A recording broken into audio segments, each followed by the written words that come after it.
ప్రభు యేసుక్రీస్తు నామములో మీ అందరికీ శుభములు. సామాన్య 6వ ఆదివారము. మొదటి పట్టణము ఇర్మియా గ్రంథము 17వ అధ్యాయము 5వ వచనము నుండి 8వ వచనం వరకు.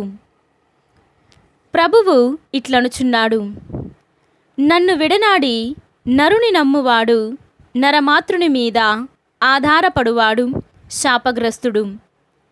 అతడు ఎడారిలో ఎదుగు తుప్ప వంటివాడు, అతనికెట్టి మేలును కలగదు. ఆ తుప్ప ఎండియున్న మరుభూమిలో ఏమీ పెరుగని చౌటిపర్రలో ఎదుగును. కాని నన్ను నమ్మి నాపై ఆధారపడువానిని నేను దీవింతును. అతడు ఏటి ఒడ్డున ఎదుగుచు నీటి చెంతకు వ్రేలు జొనిపించు చెట్టు వంటివాడు. అది బెట్టకు భయపడదు, దాని ఆకులు పచ్చగా నుండును. వానలు కురవకున్నను దానికి చింత లేదు, అది ఎల్లప్పుడూ పండ్లు కాయుచుండును. ఇది ప్రభువాక్కు. సర్వేశ్వరునికి వందనములు. రెండవ పట్టణము కొరింథీయులకు రాసిన మొదటి లేఖ 15వ అధ్యాయము 12వ వచనము మరియు 16వ వచనము నుండి 20వ వచనం వరకు. మృత్యువు నుండి క్రీస్తు జీవముతో లేవనెత్తబడును అని కదా మా సందేశము. మరి మృతుల పునరుత్థానము లేదని మీలో కొందరు ఎట్లు చెప్పుచున్నారు? మృతులు లేవనెత్తబడనిచో క్రీస్తు లేవనెత్తబడలేదు.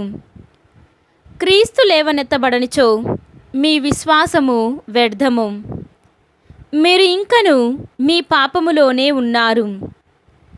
క్రీస్తునందలి విశ్వాసముతో మరణించిన వారు భ్రష్టులైనట్లే. క్రీస్తునందలి మన నిరీక్షణ ఈ జీవితము కొరకే అయినచో ప్రపంచములో అందరికంటే మనము అత్యంత దయనీయులము. మరణమున నిద్రించుచున్నవారు లేవనెత్తబడుదురని ధృవపరచుటకు క్రీస్తు మృత్యువు నుండి లేవనెత్తబడుననుట సత్యము.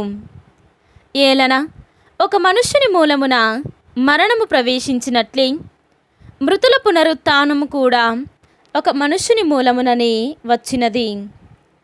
ఇది ప్రభువాక్కు. సర్వేశ్వరునికి వందనములు.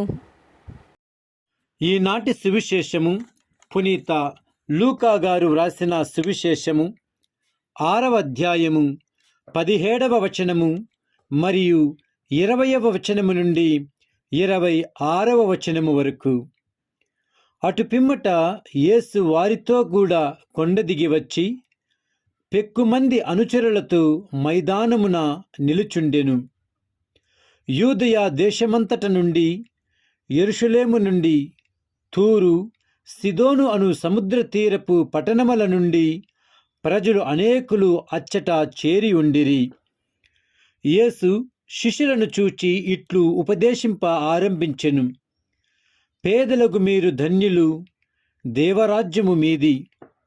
ఇప్పుడు ఆకలిగొనియున్న మీరు ధన్యులు, మీరు సంతృప్తి పరచబడుదురు. ఇప్పుడు శోకించు మీరు ధన్యులు, మీరు ఆనందింతురు. మనిషి కుమారుని నిమిత్తము మనుషులు మిమ్ము ద్వేషించి, వెలివేసి, నిందించి, మీ పేరు చెడగొట్టినప్పుడు మీరు ధన్యులు. ఆ దినమున మీరు ఆనందపడుడు, మహానందపడుడు. ఏలయన పరలోకమున మీ బహుమానము గొప్పది. వారి పితరులు ప్రవక్తల పట్ల ఇట్లే ప్రవర్తించిరి. అయ్యో ధనికులారా, మీరు మీ సుఖములను అనుభవించి ఉన్నారు. అయ్యో ఇప్పుడు కడుపు నిండిన వారలారా, మీరు ఆకలితో అలమటింతురు. అయ్యో ఇప్పుడు నవ్వుచున్న వారలారా, మీరు దుఃఖించి ఏడ్చెదరు. ప్రజలెల్లరూ మిమ్ము ప్రశంసించినప్పుడు మీకు అనర్థము. మీ పితరులు కపట ప్రవక్తల పట్ల ఇట్లే ప్రవర్తించిరి. ఇది క్రీస్తు సువిశేషము. క్రీస్తువా మీకు స్తుతి కలుగునుగాక.